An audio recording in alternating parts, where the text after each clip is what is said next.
Wankawan TV1. Sempat mendoakan Pak Prabowo sehat gitu ya. Amin, amin. Kita semua pasti mendoakan Pak Prabowo sehat ya. Jangan sampai berhalangan sakit ya. Nggak bisa bayangin ini ya. Mudah-mudahan diberi kesehatan. Kita semua juga diberi kesehatan. Karena biar Purnawirawan tadi ya tausiahnya katanya sudah nggak lama lagi katanya. Justru karena sudah tidak lama lagi itu ya, ini adalah kesempatan kita semua. Kita tidak tahu. Waktu kita memang tidak panjang, ini kesempatan bagi kita semua untuk berbuat sesuatu bagi bangsa yang sedang sakit ini. Bisa kita katakan sedang sakit. Makanya cepat kalau tadi ada disebut, katanya mantan pemimpinnya lulusan kedokteran. Tepat sekali, kita lagi sakit ini, butuh dokter memang ya. Baik, saya tidak akan panjang-panjang ini karena kita sudah akan menginjak ke acara selanjutnya. Saya berikan kesempatan ini kepada yang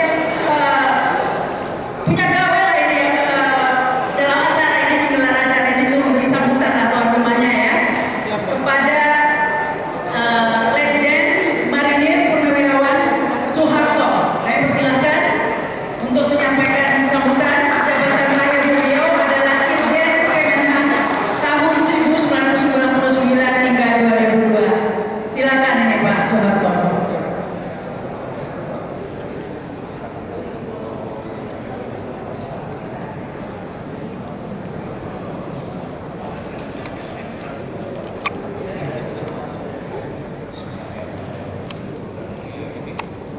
Assalamualaikum warahmatullahi wabarakatuh.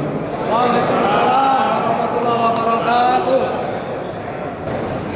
Masih dalam suasana Idul Fitri, izinkan kami Purnawirawan TNI mohon maaf dan batin. Dan tadi sudah banyak sekali tausiah keterangan-keterangan diberikan Pak Amin dan lain-lain. Inilah keadaan ini.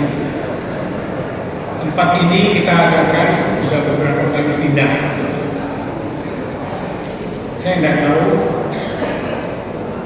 kenapa orang Purnawirawan ditakuti sekali. Apa naik tangga yang saya pasti bantu. Dan kita semua di atas umur 70.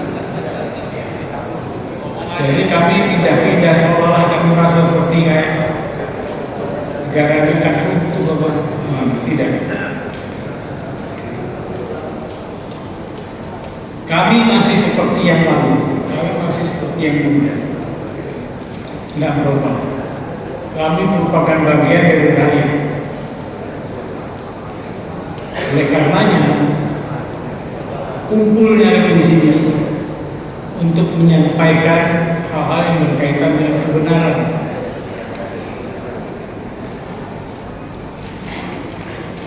Tidak ada niat lain. Dan pada kesempatan yang baik ini juga saya menyampaikan terima kasih kepada yayasan ini yang sudah berkenan untuk memberikan tempatnya untuk kami tempati untuk menyampaikan beberapa unek-unek kami yang sudah saya katakan. Banyak tantangan pada waktu undangan disebarkan, pada waktu undangan daripada acara ini sebenarnya. Saya tidak tahu. Karena yang tanda tangan di situ saya dan yang akan mendapat menyampaikan apa yang akan kami sampaikan itu oleh Pak Narko. Tidak ada niat kami untuk apa. Justru niat kami untuk supaya pemerintahan ini tetap langgeng, tetap bisa berjalan dengan baik walaupun adanya beberapa catatan. Saya ingin terbuka aja pada kesempatan ini. Pada waktu kita sampaikan ini, pernyataan ini, pernyataan sikap kita ke Prabowo Mariftan, itu hambatannya benar-benar. Bahkan kalau itu ada katanya 7/8 hapus. Ini saya nggak mengerti kok bisa begitu, dan tidak bisa sampai kepada Presiden, sehingga kami sama-sama menuju ke Pak Tri Sutrisno. Apa yang disampaikan? Wis harus melakukan terus. Saya masih ada orang di sana yang percaya pada saya. Di sekretariat, di apa, di pengurus saya tidak tahu sekarang apakah itu sampai. Pernyataan sikap kita itu tidak ada satupun yang bertentangan. Bahkan pernyataan sikap kita itu justru ingin memperkuat saudara kita Pak Prabowo. Itu satu-satunya sama-sama kita antara ingin memperkuat, ingin mempertegas agar supaya kami titikkan 8 poin. Tapi itu bukannya bagian daripada kita seolah-olah kayak berseberangan dengan pemerintah. Tidak. Itu adalah bagian daripada kita ingin meluruskan begini. Tahun 98 kita juga berjuang. Kita tidak ingin menjatuhkan pemerintah, tidak. Justru kita melihat kedaulatan pada waktu itu akan. Apakah di sini anak-anakku yang dari BEM ada yang hadir? Ya, terima kasih. Saya bukan mengajak mereka untuk hadir sini untuk demo atau tidak. Kita mengajak mereka di sini untuk mendengarkan dari lubuk hati kami yang paling dalam para senior ini. Karena selama ini berkembang seolah-olah mengatakan mana itu TNI, kemana itu dia tidak. Inilah wujud kami ingin menyatakan bahwasanya kami tidak jual. Kami masih seperti yang lalu. Kami masih seperti tahun 96. Saya terharu waktu saya ke RSPAD itu check up. Di situ dokternya tanya, Pak, sakit apa? Enggak, saya enggak sakit. Kalau ada sakit ya sakit itu. Ternyata di situ kepala bagian sarafnya, fisioterapinya, jantung. Mereka menyatakan, Pak, kami yang dulu tahun 98 kami mendemo. Sekarang mereka sudah kolonel semua. Syukur. Nah inilah yang saya ingin sampaikan. Perkumpulan kita ini untuk menyampaikan bahwasanya kami masih seperti yang dulu. Kami tidak akan meninggalkan rakyat, kami tidak akan meninggalkan bangsa ini. Tapi manakala tidak kami menyimpang dari perjalanan kita, ya kami orang tua-tua ini yang sudah 70 tahun ke atas ingin cari-cari, tapi ini cari-cari bukan dalam arti cari-cari yang jelek, tapi saya menunjukkan bahwasanya cari-cari kita agar kita kembali kepada realita lagi. Kami pada waktu itu juga merasa ada apa Undang-Undang Dasar 45 ini di amandemen? Apanya yang salah? Saya kira tidak ada yang salah. Bahkan Bung Karno dia juga salah. Karena pada pemilu yang pertama berapa puluh, bahkan itu lebih dari 100 partai itu adalah di luar amanah daripada Undang-Undang Dasar 45. Undang-Undang Dasar 45 tidak ada, saya baca, tidak ada satupun yang menghendaki adanya partai. Jika kalau kita lihat Dewan Perwakilan Rakyat kita bukan Dewan Perwakilan Rakyat, tapi sudah seperti jadi Dewan Perwakilan Partai. Padahal kita tahu partai itu mana legal standingnya dengan rakyat, tidak ada.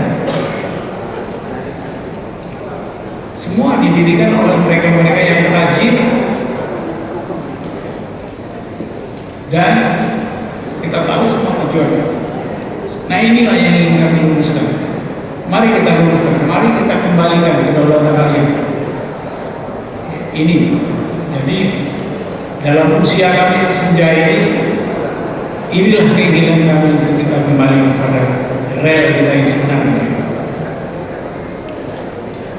Jangan pernah ada curiga kepada kami, tidak. Usia kami sudah uzur, usia kami sudah lanjut, tapi rasanya tidak ikhlas, tidak rela juga. Lalu pada waktu nanti kita meninggalkan dunia yang fana ini, kita melihat bahwasanya amanah daripada pendiri bangsa ini kita kira itu maksudnya untuk kembali kepada Undang-Undang Dasar 45 yang benar. Belum pernah sekalipun itu diterapkan dengan baik. Kenapa sih kita tidak berani menggunakan ini? Makanya kehadiran bapak-bapak di sini akan kami dan kehadiran para senior saya ucapkan terima kasih. Saya ucapkan terima kasih. Bahkan saya kemarin menyampaikan kepada panitia ini yang terdiri dari para purnawirawan yang usianya di atas 40 semua. Kita tidak terima di gedung ini, tidak terima di gedung itu, nggak usah takut saya. Pakai apa yang disampaikan oleh orang Jawa. Lek wangi yang cukup bibi, lek bibi yang Jawa tiba-tiba. Itu. Bahkan saya kemarin juga menyampaikan kepada panitia kecil waktu pendaratan Normandy di Jenderal Alexander mengatakan 3 hal yang dapat memenangkan pertempuran: keberanian, keberanian, dan keberanian. Saya hanya ingin mengajak semua, saya ingin mengajak juga semua adik-adik kita yang masih di ABRI, maaf bukan ABRI, di TNI, karena di sini tidak ada polisi. Saya khususkan ini darat, laut, udara, karena ini musuh kombatan. Bagi saya, polisi non kombatan, maaf, tidak akan masuk. Ini yang ingin saya sampaikan juga kepada para tokoh-tokoh masyarakat. Kami masih seperti yang dulu. Tahun 98, perjuangan kami bukannya menjatuhkan Pak Harto. Perjuangan kami adalah untuk menjaga kedaulatan. Tahun 97 saya berserta dengan pembangunan marinir yang saya kenal ini. Wantai Filipina, Korea Selatan, dan kami kami. Dan saya melihat betapa hebatnya. Saya cuma ingin pesan saja kepada Jenderal Filipina. Tolong jangan mendarat kepada kami. Kami bisa mengurus diri kami sendiri. Di sana memang kuat sekali. Kemudian marinir dia bukan apa, wakil ini juga punya. Itu yang saya sampaikan. Jadi biarkan kami berdiri sendiri, biarkan kami mengurus sendiri. Jangan mendarat. Karena kalau sampai mendarat, kedaulatan kita yang kita pakai. Ini.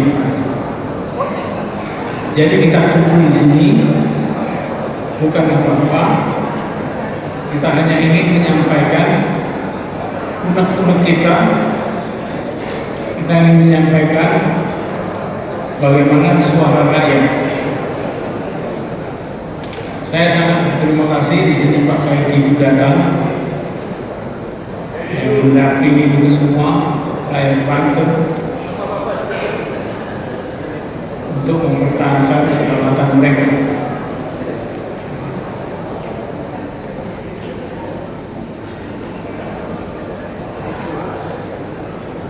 Manakala terjadi yang tidak kita hendaki di sana, insya Allah kami pun akan menyusun garda untuk membantu rakyat di sana.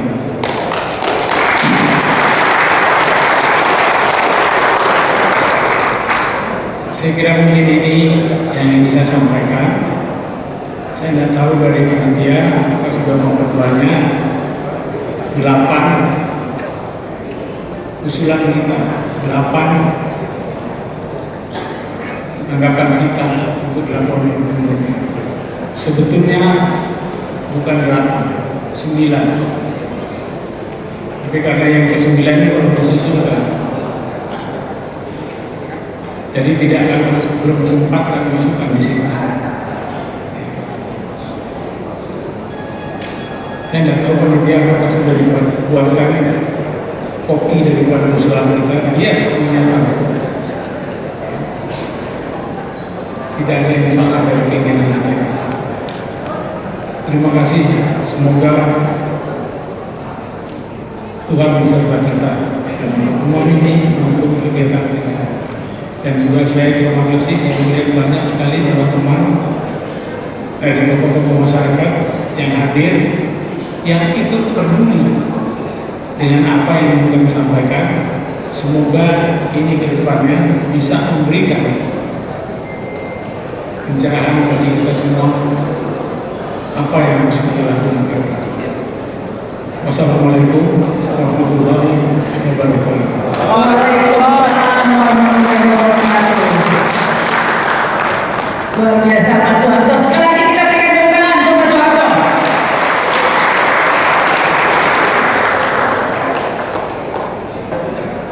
Kata Pak Harto, jalan tangga aja susah kok ngadain acara ini, takut deh katanya. Karena ya hadirin Bapak Ibu, kita sempat harus pindah tempat ya. Kita bersyukur akhirnya bisa menyelenggarakan di tempat ini karena ya seperti itu. Seringkali susah kalau mengadakan acara, banyak yang takut tadi itu ya. Ini tampaknya sudah hadir ada Roy Suryo ini tadi. Pak, tunggu ceritanya Pak Roy. Randa survei. Ini terima kasih ya yang sudah dari Jogja. Tadi ada Roy Suryo dari Sabadila, ada mamanya juga Ibu Kurnia, tadi banyak ya yang hadir. Terima kasih yang sudah memperjuangkan sampai ke Jogja, jauh-jauh ke Jogja, ke Solo, karena itu untuk membuktikan kita bukan bangsa yang toleransi kepalsuan. Jadi memang perlu kita nanti dengar dari Roy Suryo. Tadi luar biasa Pak Soeharto ya. Meskipun usianya sudah 77 ya Pak ya. 77. Dan mayoritas di sini banyak yang usianya sudah 70 ke atas, tapi tidak apa-apa Pak. Orang tidak menjadi tua karena usia. Orang hanya menjadi tua karena berhenti berjuang dan menyerah pada nasibnya. Jadi ini sebuah menginspirasi ya. Karena terus terang saya malu waktu dihubungi Mbak Rama jadi ini host Purnawirawan TNI. Waduh, nggak mungkin saya menolak Pak. Malu saya kalau menolak. Masa saya kalah ya? Yang sudah 70 tahun ke atas saja masih semangat, masa saya ogah-ogahan ya? Semoga jadi mungkin itu Pak yang ditakuti Pak ya. Semoga ini bisa memberi inspirasi. Meskipun naiknya nggak sulit Pak ya, tapi memberi pesan keluar Pak ya. Terutama bagi yang jauh lebih muda, adik-adik mahasiswa dan semuanya ya. Terus berjuang begitu ya. Tadi sudah dijelaskan oleh Pak Soeharto ya, kalau ada yang mau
Ya sama aja dengan monyet tadi ya. Monyet juga ngurusin anak, nyusuin anak ya. Kita beda ya. Kita ini khilafah di muka bumi, kita harus berjuang untuk menyelamatkan bangsa ini. Baik, dalam rangka yang berkaitan dengan tema kita hari ini, acara selanjutnya adalah pembacaan ikrar kebangsaan. Ini akan diikuti oleh seluruh hadirin dan dibacakan oleh Laksamana TNI Purnawirawan Slamet Subianto. Jabatan terakhir beliau adalah Kepala Staf Angkatan Laut tahun 2005 hingga 2007. Kepada hadirin, kami persilakan untuk berdiri dan mengikuti ikrar kebangsaan.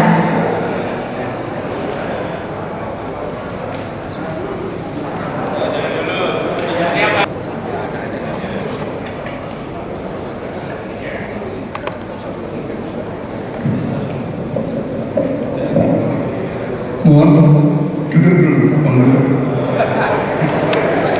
Saya didik Mbak itu, saya minta waktu ya sedikit.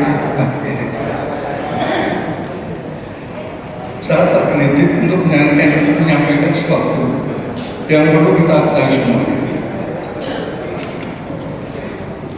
Bung Karno mengatakan jangan sekali-kali meninggalkan sejarah. Bangsa ini sebenarnya telah meninggalkan sejarah bangsanya sendiri. Ya. Makanya Pak Andri, di surat 111 sesungguhnya pada kisah-kisah lalu ada suatu pelajaran bagi orang yang berpikir. Dan ingat, kita itu bangsa yang terdiri dari kumpulan bangsa-bangsa. Dan ada ayatnya banyak di dalam 13 ya. Nah, kalau kita pelajari, kita mencapai perjuangan merdeka itu diawali oleh perjuangan para agamawan. Kemudian tak berhasil, baru diteruskan oleh ilmuwan 1908. Dan kemudian TNI, rakyat yang bersatu untuk melawan penjajahan, dan itu cikal bakal TNI. Baru kemudian Raja Sultan Hamengkubuwono dengan dukungan logistik yang terakhir Profesor. Nah, kalau kita baca sejarah sidang BPUKI, disinilah letak pembelakannya. Karena pada dasarnya para leluhur kita mendaki landasan itu adalah landasan kebenaran bangsa sendiri. Apa itu? Pancasila. Pancasila itu adalah nilai-nilai kebenaran hasil interaksi ruang dan waktu. Dan itu dipakai oleh TNI sebagai sabta marga yang pertama. Artinya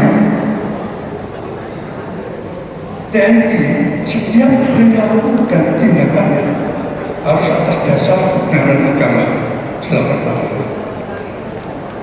Sila kedua, perilaku dan tindakan TNI harus ada atas dasar kebenaran ilmu. Yang ketiga, perilaku dan tindakan TNI harus atas dasar kebenaran membangun tali silaturahmi bersama masyarakat.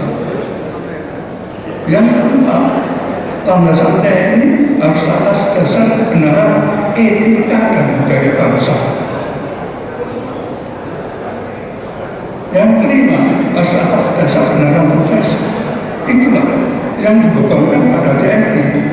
Maka oleh Pak Harto tadi singgung masalah kebenaran. Kita mencoba melaksanakan kebenaran tadi. Ya. Nah, kenapa kita berantakan? Karena kita sudah diintervensi oleh kekuatan asing. Serikat mengundang. Sejak kita merdeka, kita pakai kelas politika. Itu bukan landasan kebenaran kita. Pernah nggak mencapai tujuan negara? Ya. Ya. Nah, itu kita perlu merubah sistem. Ini harus kita lakukan. Tidak cuma teriak bukan, tapi atas dasar kebenaran Pancasila. Nah, oleh karena itu saya sangat terima kasih sekali pagi ini anak bangsa, TNI dan tokoh-tokoh ilmuwan agama, Raja Sultan yang agama dan profesional hadir di tempat ini. Nah, kita sudah sangat tahu bahwa negara ini tidak dalam keadaan baik-baik saja. Untuk itu tanggung jawab kita untuk melakukan perjuangan menyelamatkan bangsa dan negara ini. Nah, dengan itu saya mohon sebelumnya berdiri, kita ikrar kebangsaan, ya.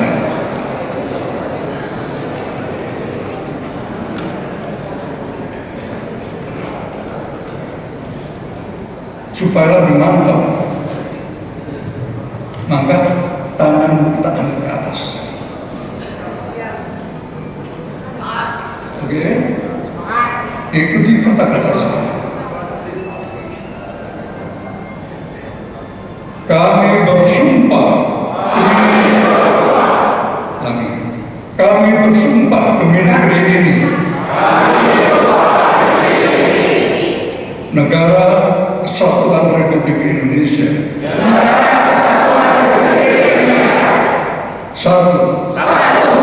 Kami bangsa Indonesia. Berketuhanan yang Maha Esa. Dua. Kami bangsa Indonesia. Berkemanusiaan yang adil dan beradab. Tiga. Kami bangsa Indonesia. Menjunjung tinggi persatuan dan kesatuan Indonesia. Empat. Kami bangsa Indonesia. Berkerakyatan yang dipimpin oleh hikmat kebijaksanaan dalam permusyawaratan perwakilan. Lima. Kami bangsa Indonesia. Berkeadilan sosial bagi seluruh rakyat Indonesia. Amin. Akan berhikmat.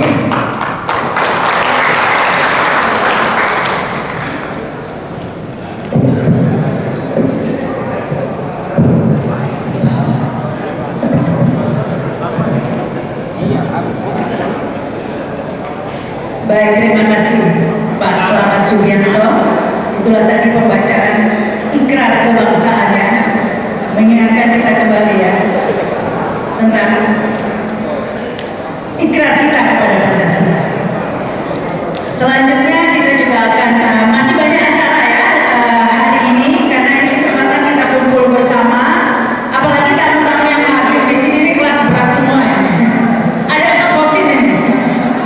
Ya, pokoknya yang sudah nyaring bersuara, yang tidak kenal lelah untuk bersuara, terima kasih sekali lagi kami ucapkan. Dan juga para jenderal juga hadir hari ini, kami berikan kesempatan ya untuk maju juga ke depan untuk mengingatkan tadi itu ya, bahwa kami masih seperti yang dulu. Ini selanjutnya saya beri kesempatan kepada mantan Wakil Panglima ABRI Bapak Fahrul Razi. Silakan.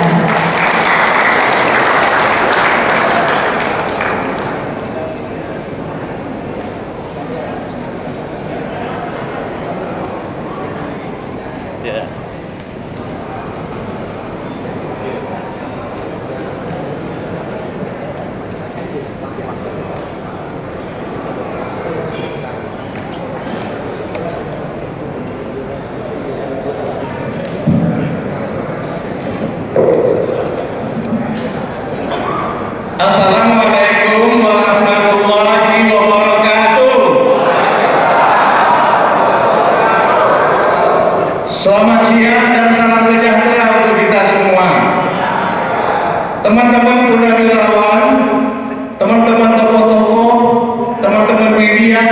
dan semua teman-teman, saya atas nama teman-teman juga mengucapkan terima kasih atas kedatangannya pada siang ini. Pagi-pagi tadi saya tanya Pak Harto, Pak, saya diminta menyampaikan sesuatu enggak, kata Pak Harto. Saya tenang-tenang aja. Tadi begitu bilang ke depan, Pak Harto bilang Bapak ngomongkan apa aja Bapak suka ngomongkan. Nah, oleh karena itu saya sampaikan yang saya sudah omongkan. Kita sudah minta waktu untuk ketemu Pak Prabowo pada tanggal 11 Februari yang lalu. Kita buat surat resmi untuk menyampaikan poin-poin ini, tapi sampai dengan saat ini belum ditanggapi. Pertanyaannya, apakah suratnya sudah sampai atau ada yang nyambut di jalan untuk tidak sampai, bukan urusan kita. Tapi yang jelas sampai saat ini belum ada tanggapan. Salah satu poin yang ingin kami sampaikan, seandainya kita diterima oleh Pak Prabowo Subianto, ada yang kami tanyakan, Pak, kenapa Bapak kok merasa utang budi dengan Pak Jokowi? Apa bukan sebaliknya, Pak? Beliau membantu Bapak cawe-cawe untuk menang, bukan karena dia sayang Bapak, Pak, bukan. Tapi karena dia mau didik anaknya untuk jadi wakil presiden. Jadi mestinya Bapak nggak utang budi ke beliau, beliau yang utang budi ke Bapak. Sehingga ingin saya sampaikan tadi, Pak, lain kali nggak usah lah hormat-hormat banget, sedang-sedang aja lah Pak. Yang betul Pak Jokowi mengumpulkan keluarganya bersama-sama berteriak, hidup Prabowo, terima kasih Prabowo. Bukan sebaliknya Bapak yang sebut hidup Jokowi. Jadi kalau itu kami diterima oleh Pak Prabowo, salah satu poin yang kami sampaikan itu. Jadi kalau Bapak memuji-muji beliau, nggak pantas Pak. Negara ini rusak karena ditinggalkan beliau. Dan Bapak yang berjaksa kepada beliau, bukan beliau berjaksa pada Bapak. Terima kasih. Bila itu wal hidayah. Assalamualaikum warahmatullahi wabarakatuh. Waalaikumsalam warahmatullahi wabarakatuh. Singkat, jelas, padat. Iya ya Pak ya. Oh, ada orang nitip, tapi yang terima kasih yang dititipin. Baik, terima kasih ini Pak Rozi. Masih semangat semuanya ya? Masih banyak ini nanti ya. Acara selanjutnya saya beri kesempatan ini kepada mantan Kasal, Marsikal Hanafi Asnan. Silakan.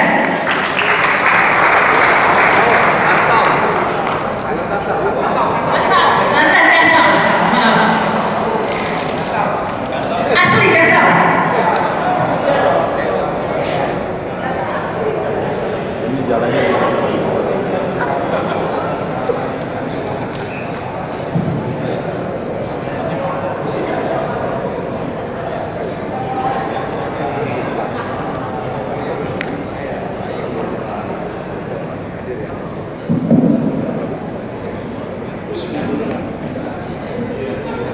Assalamualaikum warahmatullahi wabarakatuh. Yang saya hormati koordinator pertemuan ini, koordinator Purnawirawan Prajurit TNI dan tokoh masyarakat. Terima kasih saya karena saya diundang dan saya secara pribadi sangat bahagia sekali bisa hadir pada kesempatan ini. Jadi puji syukur Allah Subhanahu wa Ta'ala karena kita bisa sama-sama menikmati nikmatnya ini, nikmat Allah ini bisa bersama-sama menuntut ridhonya. Saya juga seperti Pak Fahrul tadi, apa yang bisa menjaganya? Sudah lengkap tadi awalnya. Tapi saya hanya menyampaikan begini. Di luar itu sudah banyak beredar berita, apakah itu benar atau tidak. Mungkin para hadirin juga dengar bahwa Pak Prabowo itu hanya 2 tahun. Apakah itu sakit ataukah kesehatannya tidak bisa melanjutkan tugas sehingga akan diganti. Ada rumor lagi bahwa beliau umurnya tidak panjang. Kan ngeri itu kalau begitu. Nah, dari sisi ini saya ingin menyampaikan kepada para hadirin, karena saya dari TNI, memang saya belum pernah mendengar dari TNI, apalagi pimpinannya, menyatakan bahwa melindungi Bapak Prabowo. Seperti dulu zaman Pak Harto lengser, itu Pak Wiranto ngomong keselamatan mantan presiden abdi bertanggung jawab. Ini tidak ada sekarang. Meskipun rumor itu ada, betul atau tidak saya tidak tahu, tapi rumor itu sudah nasional ya. Saya di kampung banyak dengar. Saya kebetulan dari Jogja dulu, cerita saya nyepi di Jogja ini masih dengar berita ini. Jadi sangat disayangkan kalau TNI tidak ada suaranya sama sekali. Sehingga dengan tidak ada suara TNI, nasir-nasir yang ingin berbuat sesuatu itu kemungkinan akan lebih percaya diri. Kami tetap mengharapkan TNI harus di belakang Bapak Prabowo.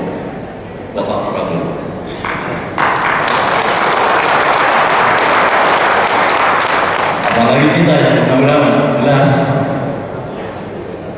lepas dari apa yang beliau lakukan, tapi beliau adalah presiden kita sekarang.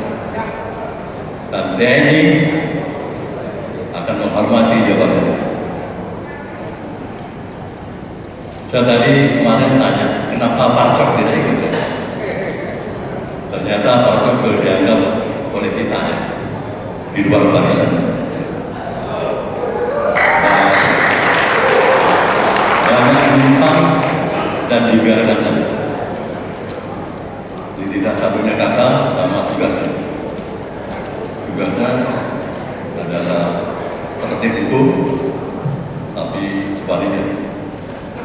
Ya, para bapak ibu sudah paham sendiri lah bagaimana Parcok ini berkelakuan berkiprah di Republik ini sekarang. Jadi intinya saya hanya berdoa supaya Pak Prabowo jangan takut-takut lagi melangkah demi kesatuan bangsa dan negara ini.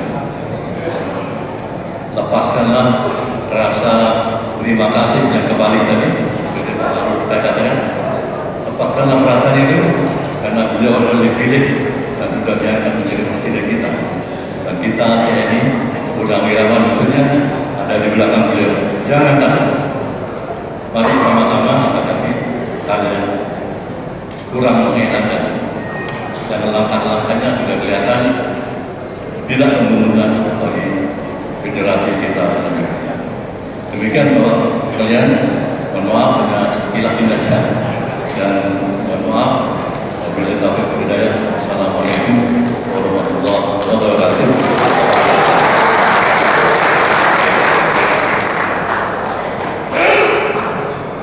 Baik, terima kasih. Ini mantan Kasau ya, Marsikal Hanafi Asna. Baik, selanjutnya ini kami beri kesempatan kepada Bapak Purnomo Hidayat, Akabri 75, jabatan terakhir Direktur BAIS. Silakan ya Pak Purnomo Hidayat.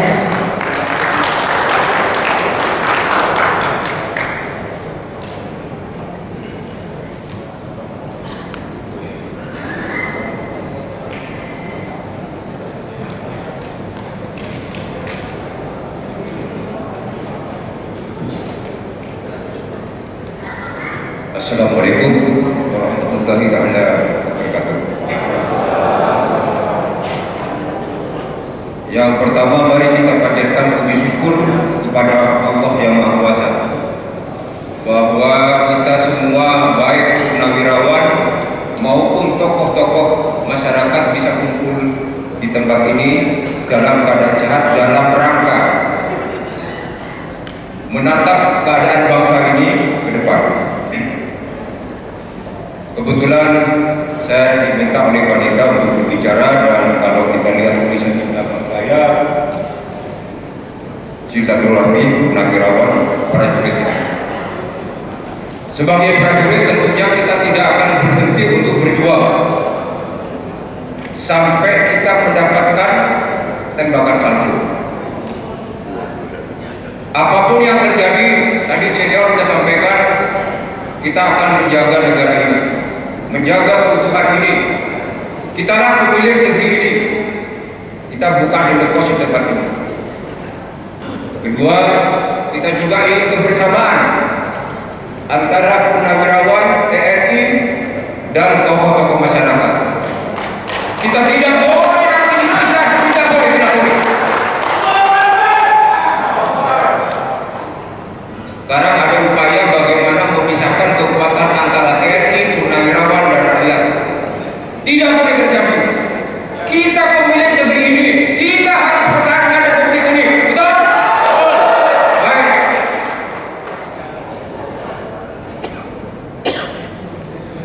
Kebetulan panitia meminta saya berbicara tentang politik keamanan dan pertahanan. Keamanan itu adalah hasil daripada keputusan politik. Selanjutnya akan mempengaruhi kepada pertahanan terhadap negara Republik Indonesia. Negara kita bukan negara agresi. Kita hanya mempertahankan wilayah kita dari Sabang sampai Merauke. Tidak ada boleh orang mencaplok. Yang sekarang terjadi secara TSM terstruktur, sistematis dan masif, berusaha kita menjadi negara seperti Singapura. Baik, saya mencoba melihat kepada studi kasus saja karena waktu memang terbatas tentang apa yang terjadi di negara ini. Selama pemerintahan masa lalu sebelum Pak Prabowo, Pak Joko Widodo, banyak keputusan politik, banyak kepres-kepres dan impres yang menjadi bom waktu sampai detik ini dan sampai kapanpun sebelum selesai. Contoh soal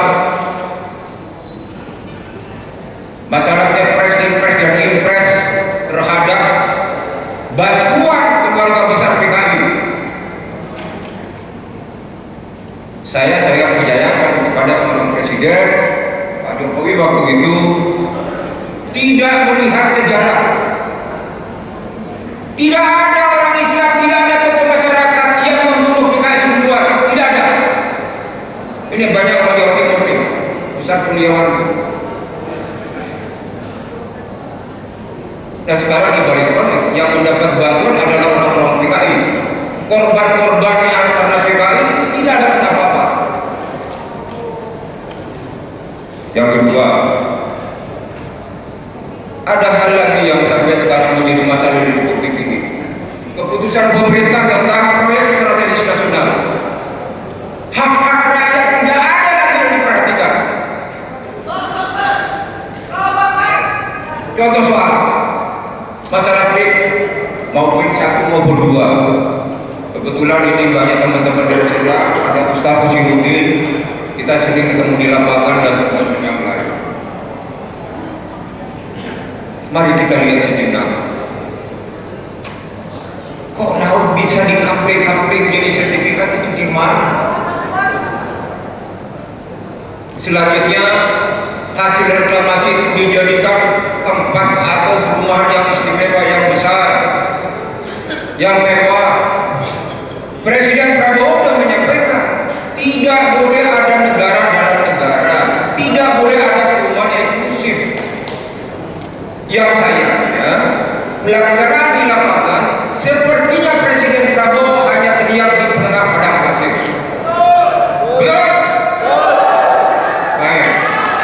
Yang saya di lapangan pasti menyatakan betul. Selanjutnya, masalah kedua, yang bertanggung jawab adalah seorang lurah, harus gaji angka 8 miliar. Di mana seorang lurah mampu membayar angka 8? Ini Ustaz kecil begini, tukang teriak di lapangan. Aneh. Coba kita lihat bagaimana apa yang dibuat di majalah Tempo dan apa pernyataan daripada orang-orang yang ada di sekeliling Big 2. Mari kita dengarkan apa, kita renungkan sebentar. Kita harus lihat bagaimana Singapura jatuh seperti sekarang. Yang ada di Big 1 dan Big 2 itu siapa? Kebijakan negara lain, kira-kira 400 juta rakyatnya harus keluar dari negaranya. Sebagian akan memilih republik ini. Nah, seandainya separuh saja masuk ke republik ini, ditambah dengan yang ada di sini, ditambah lagi dengan komprador bangsa ini. Karena komprador di bangsa ini masih tetap aja jalan tidak jalan Belanda. Berarti kekuatan akan satu-satu. Pada saatnya republik ini bukan pemilik negeri menjadi presiden. Mau dia? Ya, kalau tidak mau berjuang. Yang ketiga,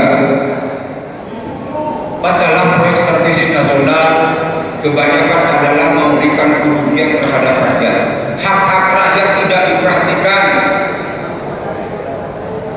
Kalau kita suka belajar bahasa Indonesia, yang sekolah, yang punya ijazah begitu, rakyat hanya menjadi pelengkap penderita. Ini dia kami lapangan. Siapa yang bertanggung jawab? Yang bertanggung jawab adalah seluruh yang menamakan dirinya bangsa Indonesia. Baik, selanjutnya tentang situasi politik agama. Agama sekarang udah agama Islam carut marut, berseteru antara kita umat Islam. Pemerintah tidak hadir untuk menyelesaikan demi perubahan negara, tidak hadir. Harusnya pemerintah hadir. Masalah ekonomi, saya tidak tahu bagaimana hitungannya begitu. Jadi pendapatan negara 87,4% harus melalui pajak. Nah, sumber-sumber alam yang ada itu kemana? Jualan pasir itu kemana? Pasir itu tidak perlu ditarik, tidak perlu menyalin, tinggal sudah pakai belalai, selesai. Nah, lanjutnya, ekonomi rakyat kita semakin sulit. Kesulitan ini saya mengkhawatirkan dan beberapa tokoh baik senior saya maupun tokoh masyarakat mengkhawatirkan kalau keadaan ekonomi ini terus seperti ini, maka akan mempengaruhi kepada keamanan negara. Kalau terjadi keamanan negara tidak baik, maka akan mempengaruhi kepada pertahanan negara Republik Indonesia.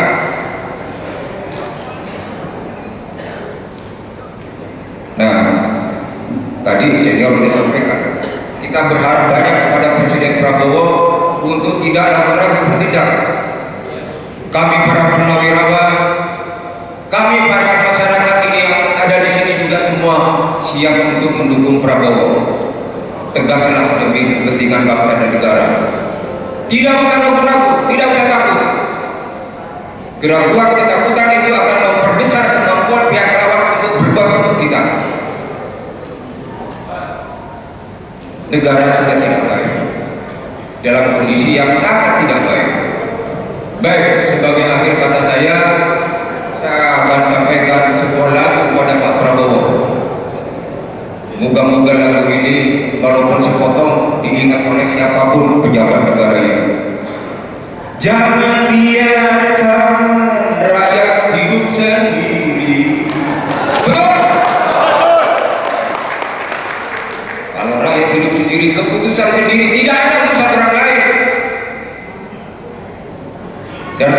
para tokoh masyarakat, kehadiran kami Purnabaran dimanapun berada, terimalah kami sebagai anak bangsa.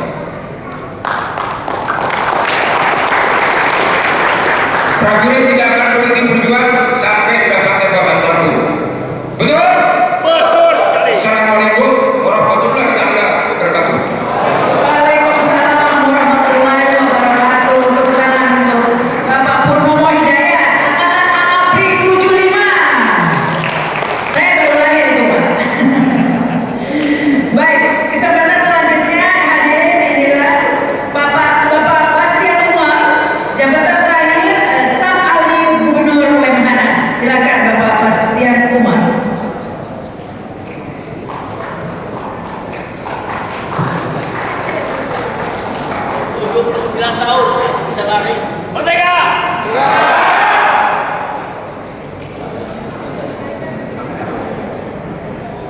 Bismillahirrahmanirrahim. Assalamualaikum warahmatullahi wabarakatuh. Yang saya hormati para Wakil Panglima TNI, Wakil Panglima ABRI, Bang Harun, Pak Staf Angkatan Udara, Mas Hasan Biasnan, Kepala Staf Angkatan Laut, Laksamana Ahmad Subianto, Tuan Rumah Tenang Jenderal Soeharto, dan para senior sekalian dan para alim ulama yang saya hormati. Saya tidak bicara panjang lebar karena saya hanya dikasih waktu 5 menit. Saya hanya menanggapi masalah amandemen Undang-Undang Dasar 45. Lebih dari 20 tahun kita sudah berada mengikuti perkembangan Undang-Undang Dasar 1945 amandemen.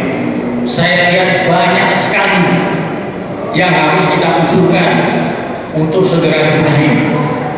Pertama, MPR tidak lagi lembaga tertinggi negara. Akibatnya pembangunan nasional sudah tidak terarah karena sudah tidak ada lagi garis besar haluan negara. Yang kedua, ketetapan MPR sudah tidak menggigit,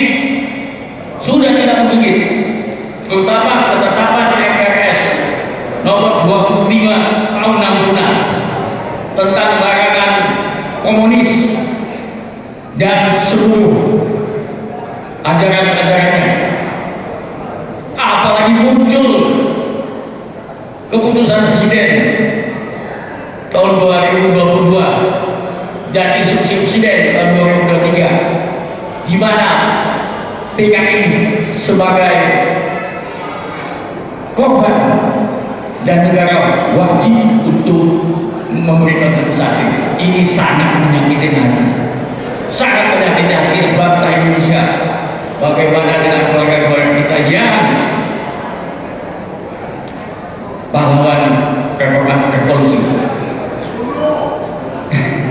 Enggak, ini agak sedikit emosi ya kita. Terus yang kedua, pemilihan pemimpin, presiden, wakil presiden, kepala daerah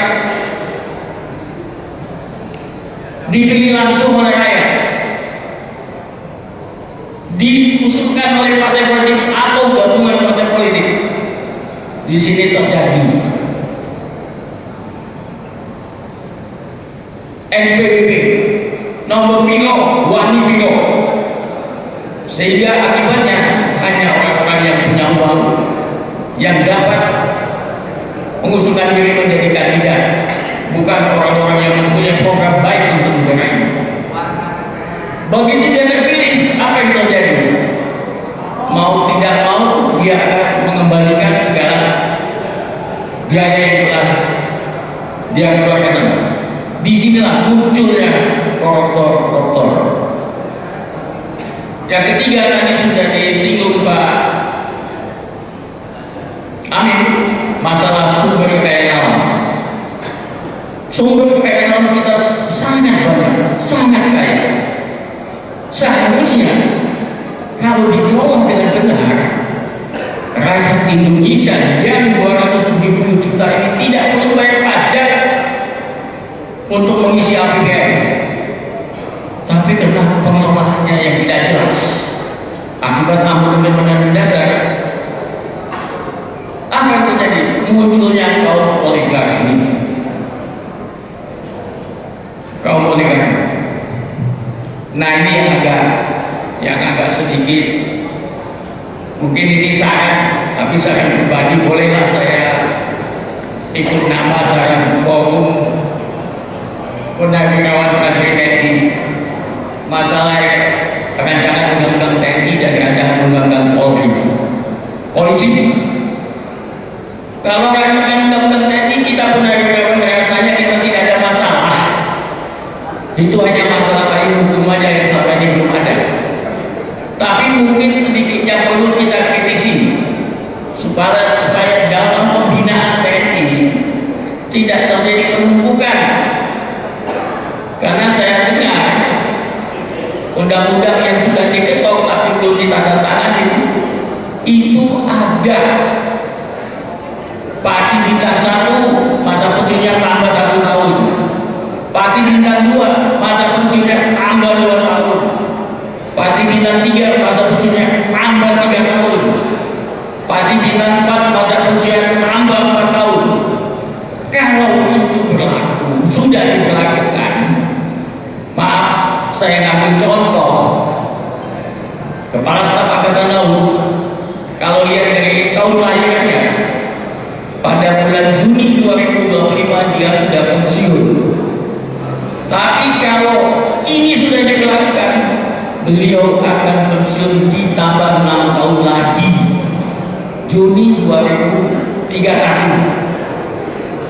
Ini mengakibatkan adik-adik yang di kolonel, yang di letnan kolonel jangan di tempat.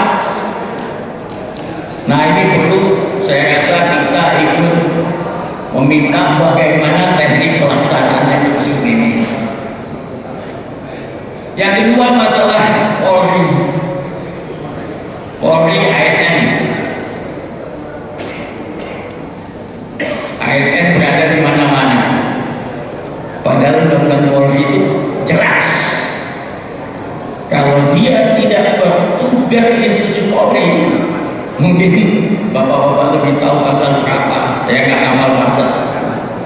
Dia harus mengundurkan diri. Tapi kenyataannya tidak.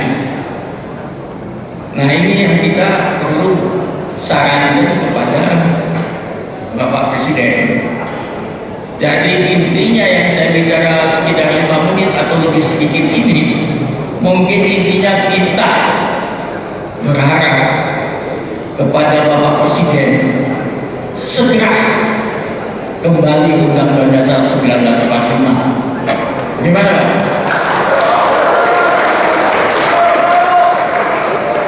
Tadi masalah pengelolaan sumber daya kekayaan alam,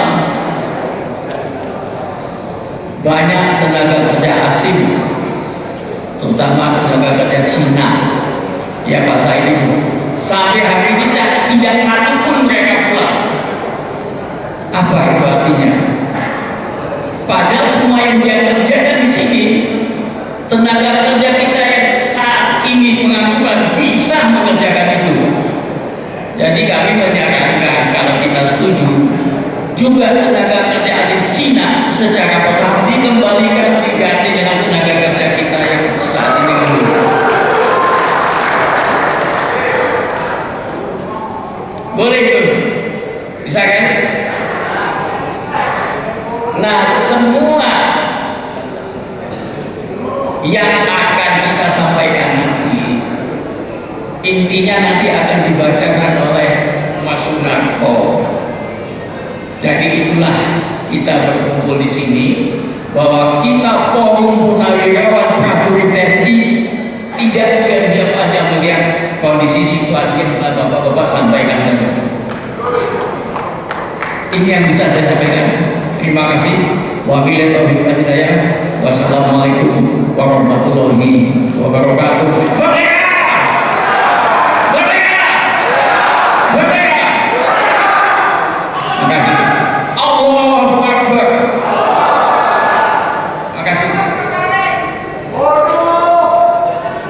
Baik, terima kasih Pak Bastian. Ya.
Assalamualaikum warahmatullahi wabarakatuh. Satu kehormatan pada saya berikan kesempatan bicara di forum yang sangat terhormat, forum Purnawirawan TNI tanpa partai. Yang terbanyak oleh saya terus adalah apabila sudah ketemu dan mantan prajurit TNI adalah teringat saya bahwa mereka adalah sabta margais dan selalu menggenggam sumpah prajurit. Itu yang di jalur normal, tapi ada juga yang di luar jalur normal.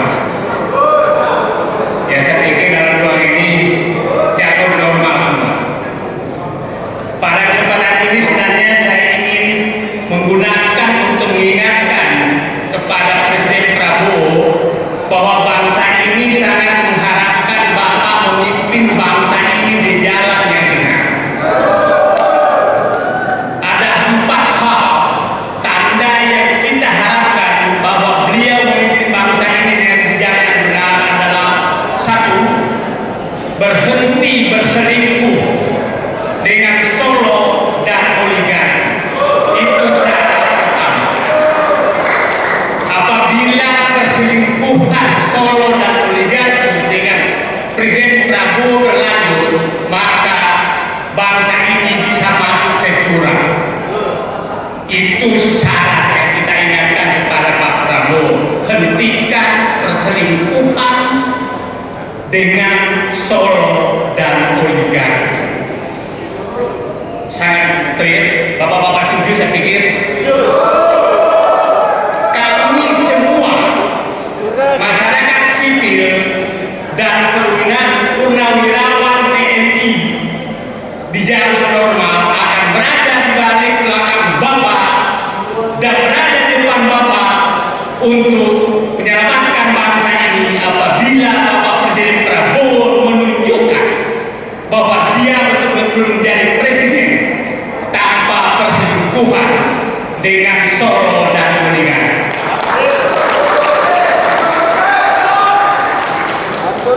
Yang kedua, kayaknya agak ketutup saya di sini karena panggungnya ketinggian atau saya pendek.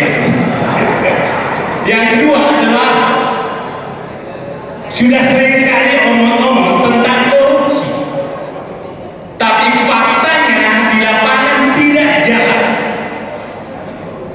Itu yang kedua yang kita minta. Pak Prabowo berdirilah di depan betul-betul memberantas korupsi. Jangan hanya pidato, tidak cukup pidato gitu. Kasus Pertamina tenggelam dan kami tidak bodoh, kami tahu siapa yang menenggelamkan kasus itu. Menyelesaikan pada PIK 2 saja tidak bisa. Coba serahkan kepada bapak-bapak yang bintang 4 depan saya itu, selesai barang. Ya. Kasus yang menurut saya kecil pada laut di dekat Jakarta nggak bisa diselesaikan. Nah, tunjukkanlah 2 saja yang kami Pak Prabowo. 1, bongkar korupsi Pertamina sampai biang kerok. Yang kedua, selesaikan PIK 2. Kami menganggap bahwa Bapak sudah berhasil mencoba menyelesaikan korupsi. Yang ketiga, penegakan hukum. Penegakan hukum, coba bayangkan di depan mata kita, bagaimana kami bisa percaya bahwa Bapak bisa menegakkan hukum di tengah penyidik yang korupsi, penuntut yang korupsi, hakim yang korupsi. Kalau Bapak tak bisa membenahi ini, maka izinkan kami mengurangi kepercayaan bahwa Bapak bisa menegakkan. Sangat sederhana. Apakah Bapak bisa mengganti aparat hukum yang jelas-jelas sudah sarannya koruptor? Kalau Bapak belum bisa melakukan itu, kami menganggap bahwa Bapak masih ketakutan oleh oligarki dan Yang terakhir, yang keempat, kami berharap Bapak Presiden Prabowo betul-betul mengembalikan kembali sumber daya alam yang sudah diambil oleh oligarki, oleh asing dan asing di mana-mana. Kembalikan ke negara ini. Kami memberikan apresiasi kepada Bapak Presiden sudah mencoba mengambil alih kelapa sawit 1,2 juta hektar. Yang saya dapat informasi ada 5 juta hektar kebun sawit yang ilegal. Bapak bisa bayangkan dari 17,5 juta hektar kebun kelapa sawit ternyata 5 juta hektar ilegal. Kami melihat Bapak Presiden Prabowo sudah mencoba untuk menata kembali pengolahan sumber daya alam dengan berani mengambil alih 1,2 juta hektar kebun kelapa sawit. Kami berharap ini dilanjutkan kepada pengambil alihan tambang, karena perkiraan saya kalau kebun kelapa sawit tadi pelanggarannya 30%, saya perkirakan tambang lebih besar dari pelanggaran sawit. Sehingga saya berharap Presiden Prabowo tidak perlu terlalu takut terhadap orang tua apabila sudah mengambil alih kebun sawit dan tambang. Tapi Bapak tahu persis kenapa Presiden kira-kira belum masuk sekarang, karena pemain-pemain tambang ada di sekitar Presiden, dan sebagian besar pemain tambang adalah geng Solo. Ini jangan heran kenapa sekarang konsolidasi Solo semakin hari semakin meningkat dan meluas. Semakin banyak menteri, semakin banyak tas pejabat, semakin banyak gubernur datang ke Solo.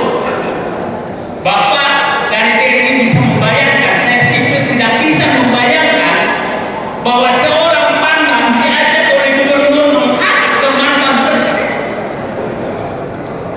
Saya tidak tahu lagi negeri ini mau disebut di kemana dengan dua mata hati, jelas-jelas bukan kembar lagi, tapi dua tertib bersamaan. Solo dan Kertanegara. Bapak Presiden Prabowo, saya insya Allah menitip bahwa kami semua insya Allah akan berada di depan, di belakang, di samping kiri, samping kanan Bapak memimpin bangsa ini apabila Bapak saya ulangi melakukan 4 hal. 1. Hentikan perselingkuhan dengan Solo dan oligarki. 2. Lakukan langkah nyata pemberantasan korupsi. Jangan hanya ngomong. Yang 3, bersihkan penegak hukum dan lakukan penegakan hukum secara nyata di lapangan. Dan terakhir, tak ambil dan tak kelola kembali penguasaan sumber daya alam. Itulah titipan kami Pak Prabowo. Insya Allah Bapak bisa. Terima kasih. Wassalamualaikum warahmatullahi wabarakatuh. Waalaikumsalam warahmatullahi wabarakatuh. Terima kasih Mas Said Didu. Sekali lagi tepuk tangan untuk Mas Said Didu. Baik. Kenal lagi Mbak. Ini sebenarnya sayang sekali ya, waktunya terbatas. Ini yang hadir luar biasa semua ya narasumber.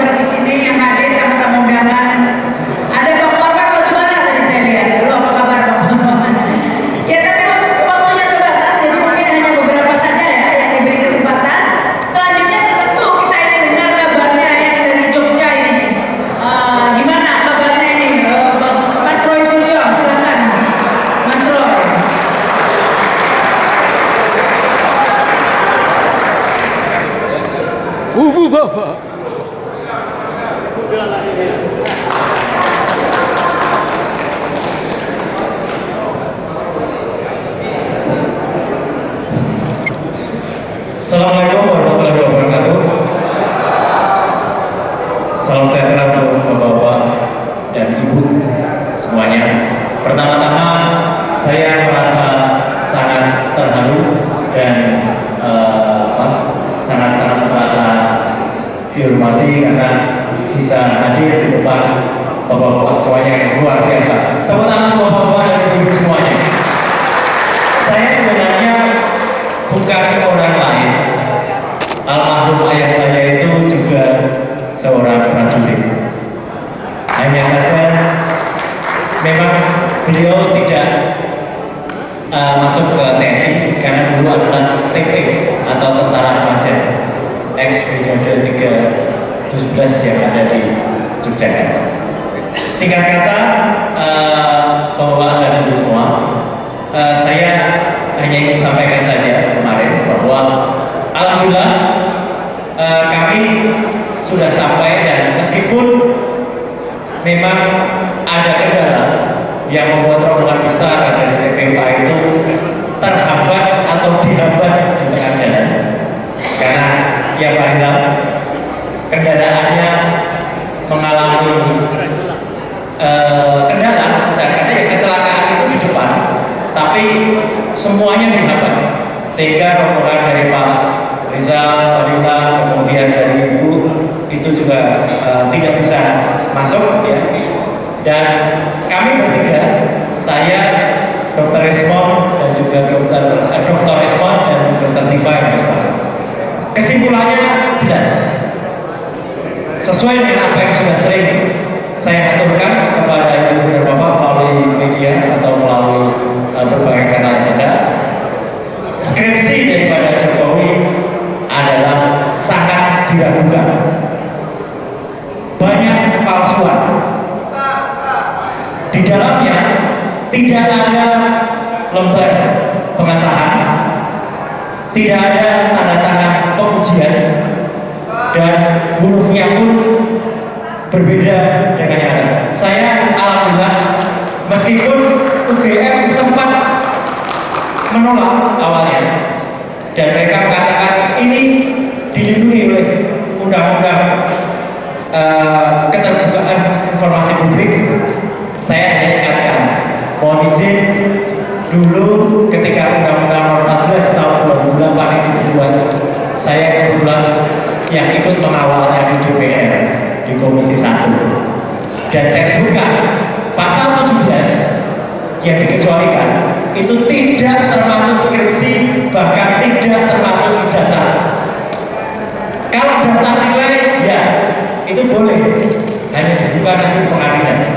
Tetapi kalau skripsi bahkan ijazah itu harus dibuka di depan umum, apalagi untuk tokoh publik. Dia tidak bisa menghindar dengan sebutan privasi, karena Jokowi sekarang itu adalah masih sebagai Dewan Pengarah di Danantara. Jadi dia masih tokoh orang publik, uangnya rakyat yang untuk menggaji dia.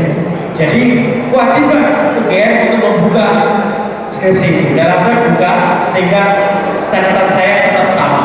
Skripsinya bermasalah, orang yang dengan skripsi bermasalah itu pasti lulusnya juga bermasalah. Tidak ada orang yang lulus tanpa skripsi. Dan Pak Rizal Fadila sudah membuktikan juga. Terima kasih Pak Rizal, ketika di Solo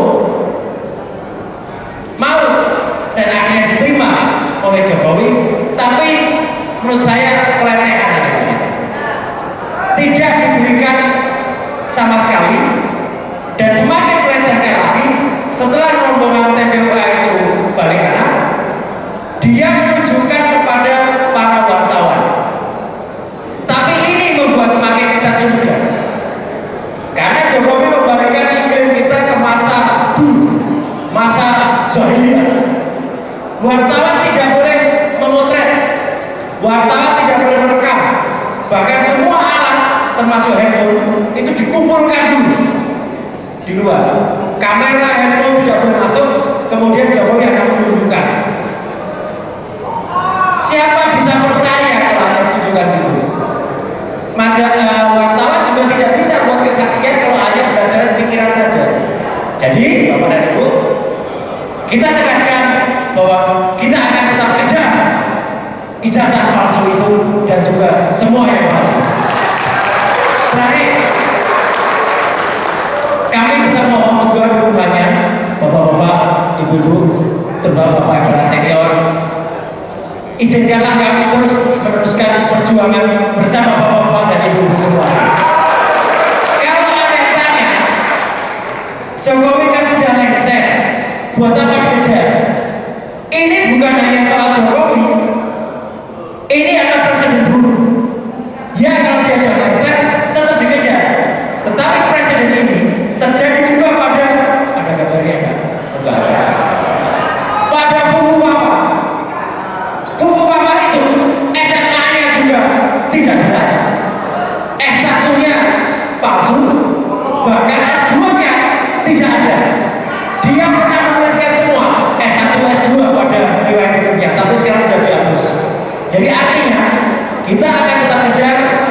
dengan hashtag adili Jokowi dan hashtag langsungkan jumlah. Sekian, terima kasih. Wassalamualaikum warahmatullahi wabarakatuh. Hormat saya juga kepada mana tadi Pak Kosimudin, Ahmad Kosimudin, ini singa kita juga ya, dan tim penegak hukum mulai termasuk bapak yang ada di sebelah kanan Pak Riza dan kawan-kawan. Ya, terima kasih. Terima kasih baik teman untuk Mas Baik. Hadirin, dikarenakan sholat duhur tengah berlangsung, jadi kita break dulu ya. Bagaimana ceritanya? Ini berikutnya kami kasih kesempatan ini ya kepada salah satu aktivis perempuan. Kali ini giliran aktivis perempuan begitu ya. Ada yang emak-emak kemarin ikut juga. Aktivis perempuan ini yang juga sangat tekun begitu ya, memburu ijazah Jokowi. Ini ada Bu Kurnia, silakan ini Bu Kurnia.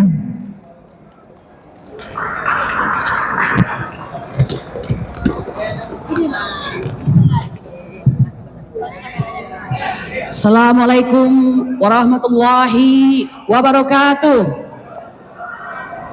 Merdeka! Merdeka! Tetap merdeka!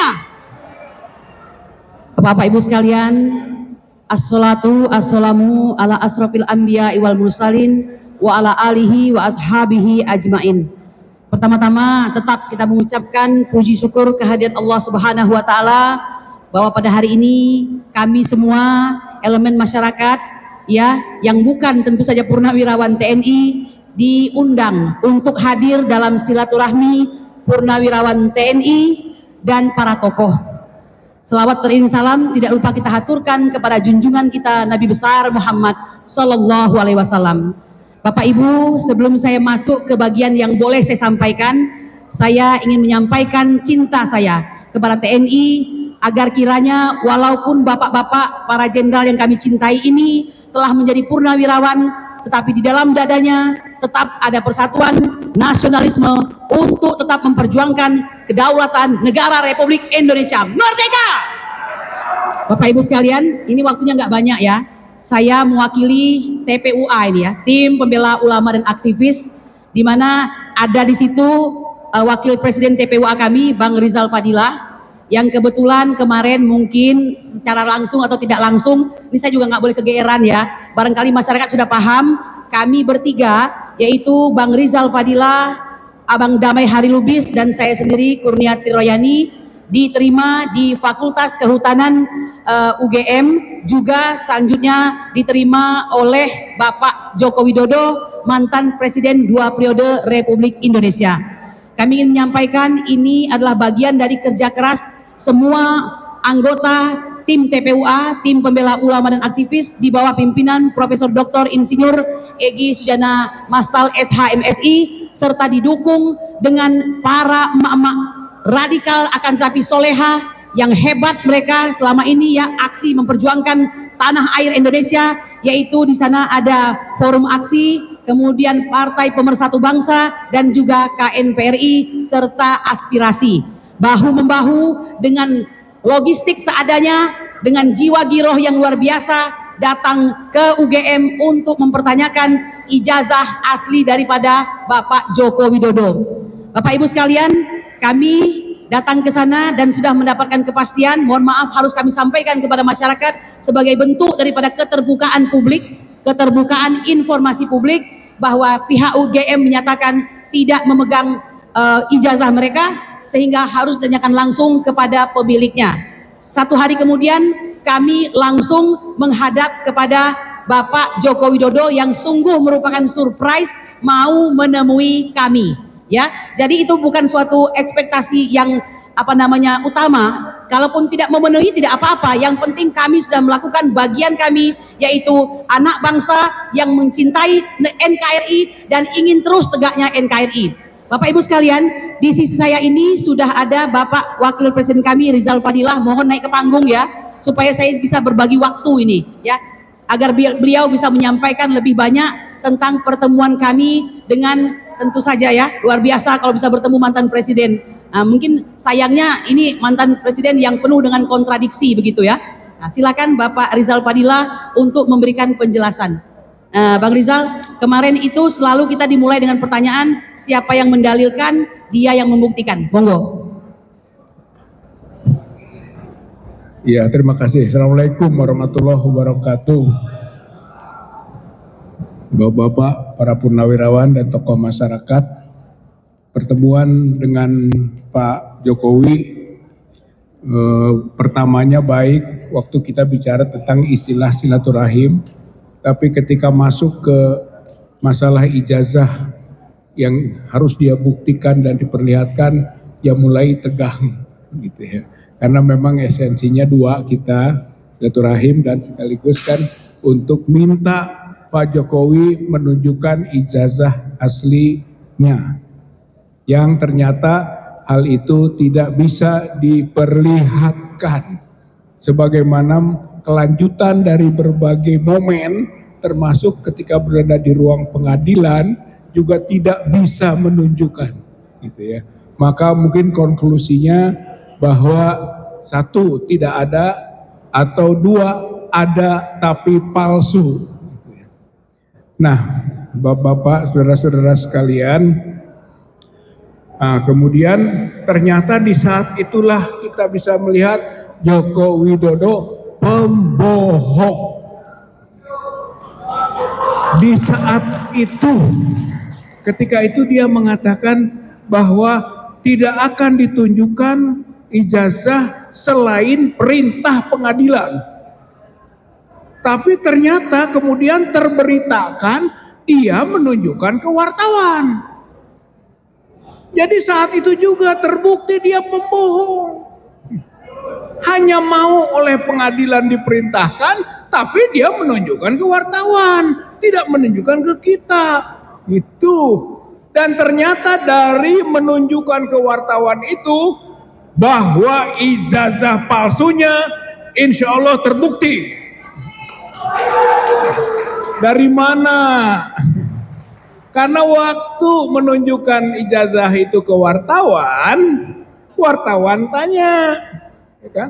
Soal pakai kacamata, gitu. Jadi fotonya, foto yang beredar ijazah itu dengan yang ada di media sosial, nggak ada lagi.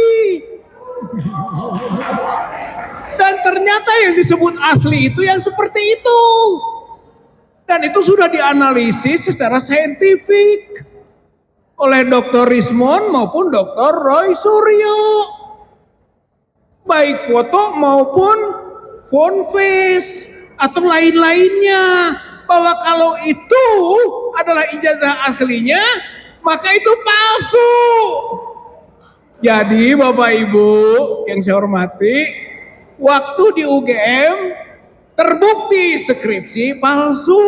Karena skripsi yang ditunjukkan oleh pihak UGM adalah apa yang sudah difoto oleh Dr. Rismond. Dan sudah dianalisis secara saintifik bahwa itu palsu. Jadi waktu di UGM terbukti bahwa skripsi Joko Widodo palsu. Dan ketika di Solo kita menyaksikan, tidak menunjukkan, tapi setelah itu ditunjukkan kepada wartawan, maka kesimpulannya juga ijazah UGM-nya palsu. Maka kita akan berburu terus ijazah itu. Saya kira intinya itu ya. Ya, saya kira mudah-mudahan karena ini bagian dari 3 jenis korupsi, financially corruption, korupsi finansial, satu, yang kedua authority corruption, korupsi kekuasaan, itu diawalinya adalah dari documentary corruption, korupsi dokumen mulainya.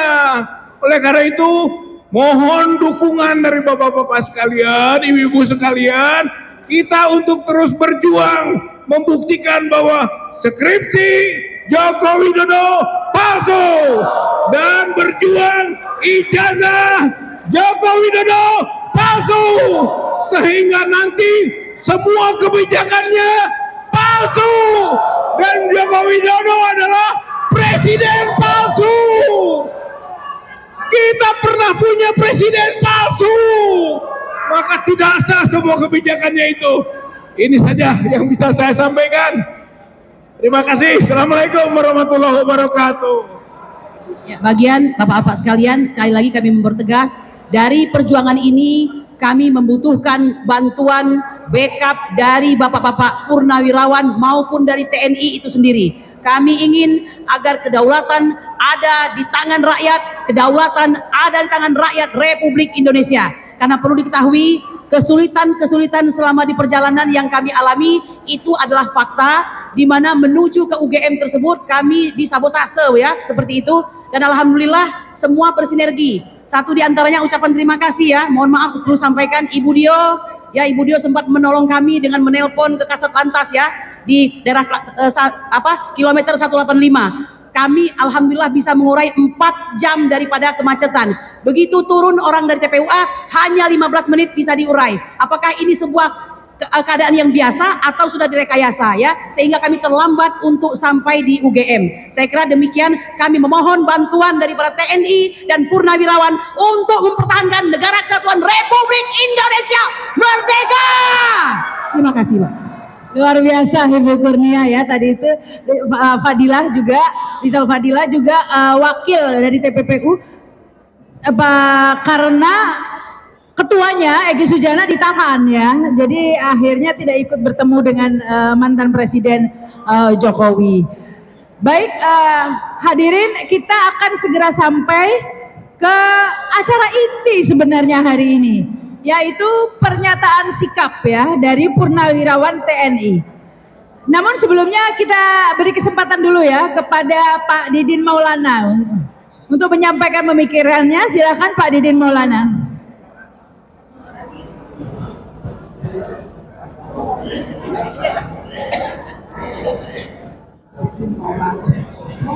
Pak Didin Maulani, silakan Pak Didin Maulani. Assalamualaikum warahmatullahi wabarakatuh.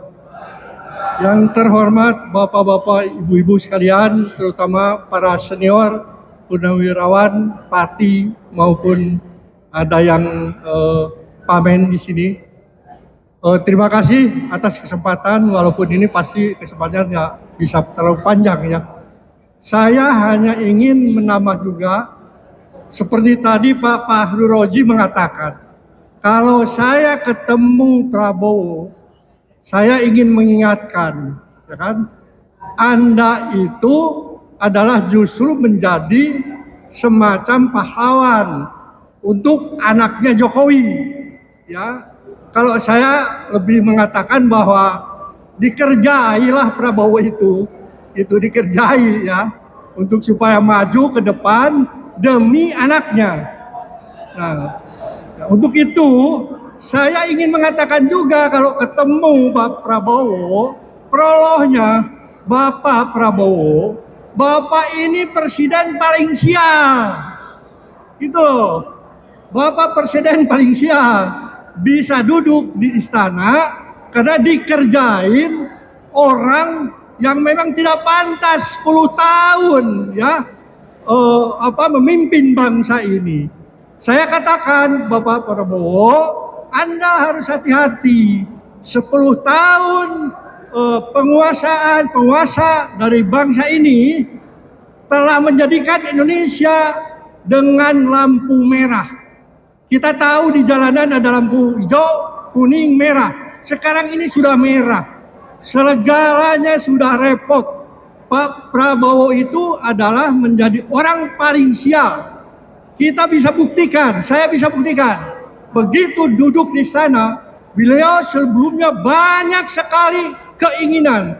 Banyak sekali ide-ide yang brilian yang memang mengacu pada kepentingan rakyat.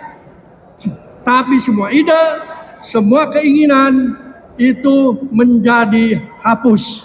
Memang tidak hapus sama sekali. Mengapa? Karena tidak ada duitnya. Habis duitnya 10 tahun oleh rejim yang lama. Nah, ini menjadi persoalan. Bapak Ibu sekalian, kenapa habis? Ya, ini terkait dengan maraknya korupsi. Korupsinya bukan lagi berjamaah. Kalau korupsi berjamaah, di antara kelompok-kelompok memang rame-rame berkorupsi. Anggota dewan sampai ada yang 12 rame-rame. Ini korupsinya sudah sangat berbahaya. Mengapa? Ada istilah state capture corruption. Korupsi yang dilakukan oleh kekuatan oligarki dan segelintir ya, yang asalnya bukan dari oligarki. Kalau oligarki ada di dalamnya penguasa, ada di dalamnya politisi. Ini oleh orang-orang yang berduit, orang-orang yang rakus atau taipan rakus. Dia yang mengatur semuanya negara ini. Makanya ekonomi kita bisa lihat siapa yang punya tadi pertambangan, siapa yang punya tadi perkebunan, ya, siapa yang punya tanah begitu hebat luas segala macam. Siapa yang yang menjadikan PSN ini menjadi bukan kepentingan negara. Ini akibat state capture corruption. Korupsi yang sudah sangat diatur oleh kelompok-kelompok orang luar, ada kepentingan asing, ada kepentingan proksi di dalam negeri, dan para penguasa itu menjadi kacung-kacung. Ini bahaya untuk Prabowo. Jadi kalau Prabowo ingin berganti posisi dari merah ke hijau, maka beliau harus ajak bersama-sama kita semua, bersama-sama para purnawirawan yang lurus dan para tokoh yang lurus. Kita akan bantu kalau beliau bisa lakukan itu. Kita sudah menjadi dan kita punya sebetulnya ya landasan ketatanegaraan, yaitu trias politika, kekuatan yang cukup bagus ya. Tapi sekarang kita sudah menjadi trias koruptika. Bayangkan, semua 3 unsur ini sudah korupsi. Repot kita, repot Pak Prabowo. Kalau tidak diingatkan kita, tidak mau bersama kita, rusak dia. Rusak, hancur negara ini, bahaya. Saya kira ini berharap kepada Bapak-Bapak Purnawirawan bisa menyampaikan hal-hal yang seperti ini. Terakhir, dalam forum ini saya menginginkan di sini ada klaster-klaster yang sudah bergerak ya untuk kepentingan rakyat, untuk memperlihatkan bahwa penguasa 10 tahun ini korup. Penguasa 10 tahun ini adalah betul menjadi koruptor kedua dari Sisi Orfi. Nah, saya ingin mengatakan agar supaya klaster-klaster ini terus bergerak, terus diperlebar, terus diperkuat. Ya, mengapa? Karena semua ini dimainkan. Sekarang semua dimainkan. Klaster PIK 2 sudah habis-habisan. Tapi mandek di tengah jalan, nggak bisa naik ke atas. Klaster apa lagi? Klaster ijazah palsu. Mereka dimainkan juga habis-habisan. Ya, dengan segala macam. Ada prinsip, bahkan saya khawatir sih, terlalu khawatir tidak. Mereka bahkan secara halus mengatakan, oke, nanti kita ketemu di pengadilan. Koma, di pengadilannya itu dia bisa yang melakukan pelaporan, baik perdata maupun pidana. Tapi saya sudah mengatakan Pak Rijal, tidak perlu takut. Karena prinsip sekarang kalau dia yang melaporkan, dia yang menggugat, dia yang harus juga membuktikan kebenaran tentang ijazahnya. Jadi klaster-klaster ini harus kita dukung. Makanya kita semua terakhir harus bersatu. Bapak Ibu sekalian, para tokoh baik purnawirawan TNI, para kiai, para tokoh yang lainnya, tolonglah ada sebuah forum yang dinamakan semacam kaukus. Ya, kaukus saja, forum para tokoh kaukus seluruh Indonesia, Jakarta pusatnya. Inilah yang akan memayungi klaster-klaster yang bergerak tadi. Kalau ada apa-apa, kita semua cepat bergerak, konsolidasi lebih cepat. Kalau perlu dengan klaster atau dengan kaukus ini, mobilisasi akan mudah dilakukan. Sekian, terima kasih. Baik, terima kasih. Wassalamualaikum warahmatullahi wabarakatuh. Terima kasih Pak Didin Maulani. Terima kasih Pak Didin. Sayang sekali kita waktunya sampai jam 1 saja. Jadi ini sudah diperingatkan oleh pengelola gedung agar kita segera mengakhiri acara. Tapi masih ada satu acara inti, yaitu pernyataan sikap ya. Ini saya persilakan Bapak Sunarko. Silakan Pak Sunarko.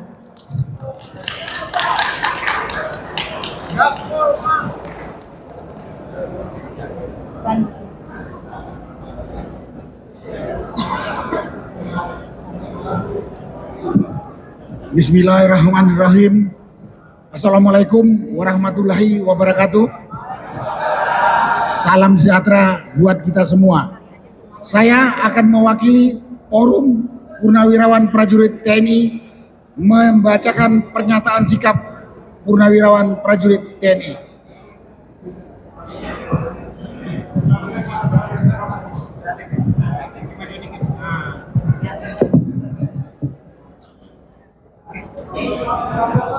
Forum Purnawirawan Prajurit TNI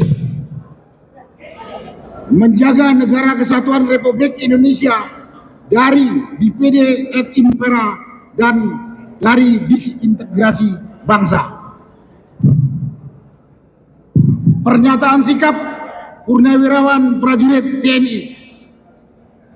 1. Kembali ke Undang-Undang Dasar 1945 asli sebagai tata hukum politik dan tata tertib pemerintahan.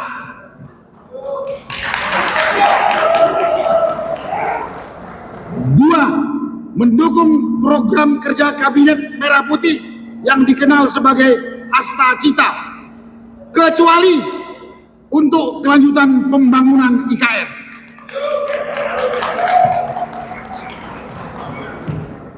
3. Menghentikan PSN PIK 2, PSN Rempang, dan kasus-kasus serupa dikarenakan sangat merugikan dan menindas masyarakat serta berdampak pada kerusakan lingkungan. 4. Menghentikan tenaga kerja asing Cina yang masuk ke wilayah NKRI dan mengembalikan tenaga kerja asing Cina ke negara asalnya.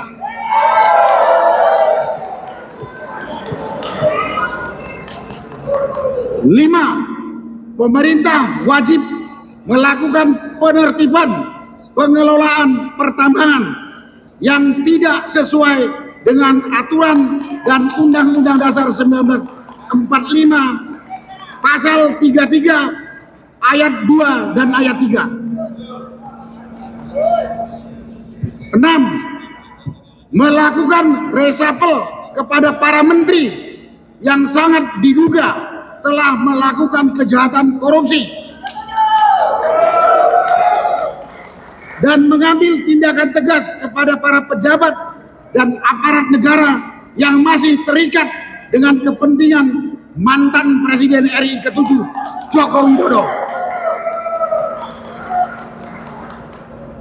7. Mengembalikan Polri pada fungsi Kamtibmas, keamanan dan ketertiban masyarakat di bawah Kementerian Dalam Negeri Republik Indonesia. 8. Mengusulkan pergantian wakil presiden kepada MPR karena keputusan MK terhadap pasal 169 huruf Q Undang-Undang tentang Pemilu telah melanggar hukum acara MK dan Undang-Undang Kekuasaan Kehakiman. Pernyataan ini ditandatangani oleh 103 jenderal, 73 laksamana, 65 marskal, dan 91 kolonel TNI. Naskah ini ditandatangani oleh Pak Halur Raji, Jenderal TNI Purnawirawan. Yasno Sudarto, Jenderal TNI Purnawirawan. Slamet Subianto, Laksamana TNI Purnawirawan.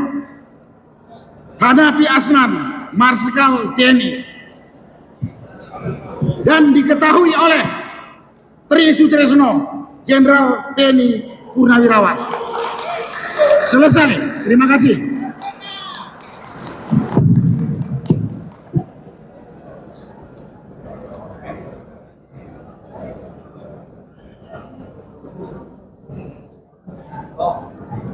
Baik, itulah tadi pernyataan sikap ya yang dibacakan oleh Bapak Sunarko, Majen TNI Purnawirawan Sunarko ya. Dan selanjutnya itu sekaligus mengakhiri pertemuan kita hari ini. Terima kasih yang sudah hadir, terima kasih yang sudah menyaksikan melalui YouTube. Semoga acara ini bisa membawa manfaat, memberi inspirasi begitu ya. Terima kasih kepada Pak Soeharto dan rekan-rekan yang sudah menggagas acara ini.